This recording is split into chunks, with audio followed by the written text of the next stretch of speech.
Chat to Craig Salkin, who's got Mapunga Reward, and exactly what sort of shape he's coming into this Melbourne Cup prelude in. Given he's had the one start at Geelong, he certainly hasn't had to start in the city for a long time. What I might do, I might speak to Anthony Azzopardi first with Pass the Buck. And this boy hasn't had to start in the city since August. Does that give you some sort of concern, or you know him well enough that he's ready tonight? Look, he's pretty well ready now. Just hoping he's over his injuries now. He's been staying pretty sound for us now, and look, it's his time to shine now, so it's do or die really. So look, I'm quite happy the way he's going, Jason. He's going pretty good, and yeah, let's see how he goes. Generally, box 8 isn't appreciated here, but for one like him, probably at most other places to go to, it's what you want. How do you read it tonight? Yeah, look, I'm happy in the 8, but like you said, it's not the greatest box here. Just there's a bit of speed underneath him tonight, so he's gonna have to work hard. But look, if he can come out like he can, he'll be up near the front hopefully, and he might prove too strong. But you know, we'll see what happens first. That's it, mate. Fingers crossed. Thanks, mate. Anthony Azzopardi there with Pass the Buck. Craig Salkin, Mapunga Reward. The last time he was here, it wasn't a good night because it meant that he spent a lot of time off the racetrack. He's had one start at Geelong since his return. What gave the team the confidence that he's ready to rock in the Melbourne Cup prelude? Yeah, as you said, it's been a long time. But yeah, Jeff Fuldy is ready, so if Jeff thinks he's ready, then he'll be ready.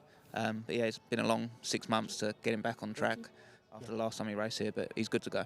Good to see him back here, mate, and good luck. Cheers. Craig Salkin there with Mapunga Reward on behalf of Jeff Britton, and it's great to see him back racing. But as we heard from Anthony Azzopardi and Nath, it's all about Pass the Buck. If he gets clear, if he begins well, it's all about him. But that is such important points. Yeah, 8, 4, 6 and 3 my numbers. I settled with him, Jace. I think he can get outside the leader. I'm confident that Anthony's happy with him. He just needs to hit the start and get outside the speed. 8, 4, 6 and 3 my numbers. Nathan Gretsch, what's the market doing ahead of the final Melbourne Cup prelude for 2024?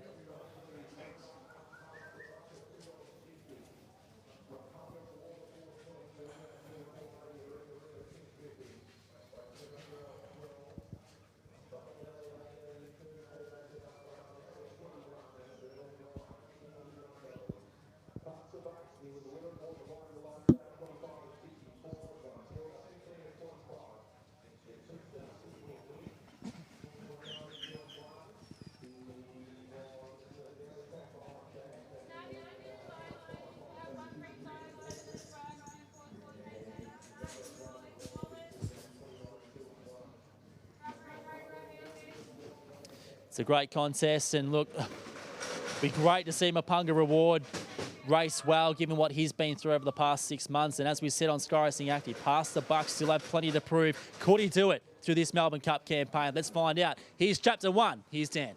The roll, last of the preludes of the Melbourne Cup. Set.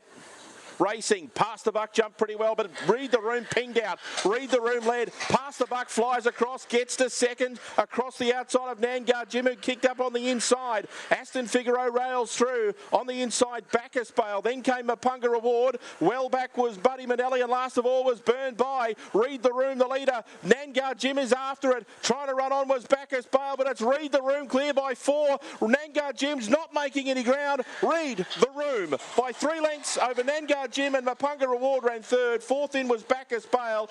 Next across the line was Buddy Manelli on the inside of Pass the Buck, Aston Figaro and Burned By, and the time 29 and 52.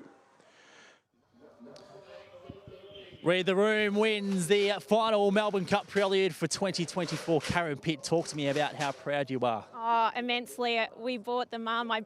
We trained the mother, and we bred her with a group of our friends, Jay and Trev, and we'll be watching her home with Wayne. And to breed her, whelp her, rear her, do the whole lot and watch her grow up is just an immense thrill for everybody just to be involved in a win like that. It's enormous. I just had a look at the ownership group. The syndicate name is called the SIP. So tell us where that name comes from and how you know these people. Jay and Trev have been good mates of ours for years. They had greyhounds a long time ago and spent about 10 years out of the game and decided to get back into it. And we said, let's just get a broody and breed our own litter instead of buying one pup, and the chance of it being as good as her, maybe it wasn't a good chance, but it's paid off, and the SIP Sip Syndicate, they like a few frothies, so that's where the sip came from. Like us all, don't worry about that. That girl there, she's been great tonight. Do you feel like she can have a pretty big impact on the Melbourne Cup heat? To be honest, look, she's probably a class behind, but that speed, that 5 dead, she ran at 5 dead last week. She's done it again tonight. That's where she breaks them. So I didn't think she'd keep going tonight. I thought the class was just going to be too hot behind her, but she just keeps trying. She's as honest as they come. Hey, with a bit of speed, anything's possible. Well done and good luck. Thank you so much. Appreciate it. Karen Pitt there after the prelude win of Read the Room, Nathan. As we spoke about, speed counts for plenty in any race you compete in, despite your experience. Certainly does, Jace. Backed up the 5 dead last week, running 29 and 54 with another 5 dead first section, 29 and 51. Very similar on the clock, was able to do it from go to woe here. And as Karen touched on, that early speed, 5 even to the mark, that's going to put you in races. That's where you're going to make your own luck, and Read the Room was able to do that. Only lightly raced, win number 8 at start number 19, but that early speed come to the fore there, was able to hold the early challenges of Nangar Jim and pass to the buck in the run to the corner. Past the buck, once again, it was D-Day, we said, for him, and he didn't quite measure up once again, Jace. He was up there in the firing line through the corner, had the leaders in his sights, but really couldn't measure up, drifted back down the back straight and around the home corner. So slightly disappointing again from Past the Buck. We know he's good, he's great when he leads, but when he's got to work for it and he's not drawn favourably, he hasn't overcome that hurdle quite yet in his career. So it was certainly a winnable heat, 29 and 51's, you know, pretty much on the slower end of what a few of these heats have been running here tonight. But nonetheless, the up-and-comer Read the Room was able to lead from go to woe. He couldn't quite cross past the buck and found himself outside of Nangar Jim, which isn't generally a nice place to be. Is that an excuse, or we just find ourselves in this position too often, speaking about this boy?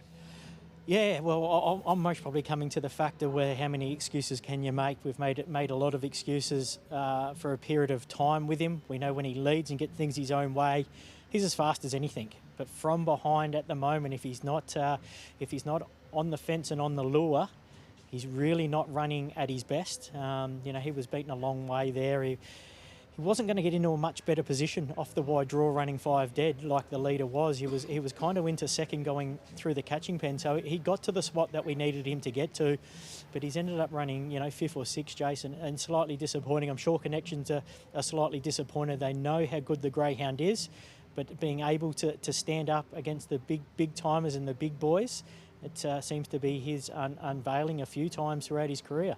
And on Read the Room, I mean, credit to her, and I always love seeing Karen Pitt happy. She's got one of the brightest smiles in the game, and her and her partner Wayne Vassala, they're very good operators. Yeah, and it's great to see, you know, as Karen touched on, that they bought the mum, they bred this litter, and then now they're in a Melbourne Cup heat. They run 5 dead. They're going to have their hearts in their mouths for a little bit going to the post the first time next week. They'll be looking to draw a box and hopefully a race that's not jam-packed full of speed. She's going to lead. We know she's only a 29.5 girl, but when you're in front, anything can happen. We can see that, you know, any race, any day of the week, but let alone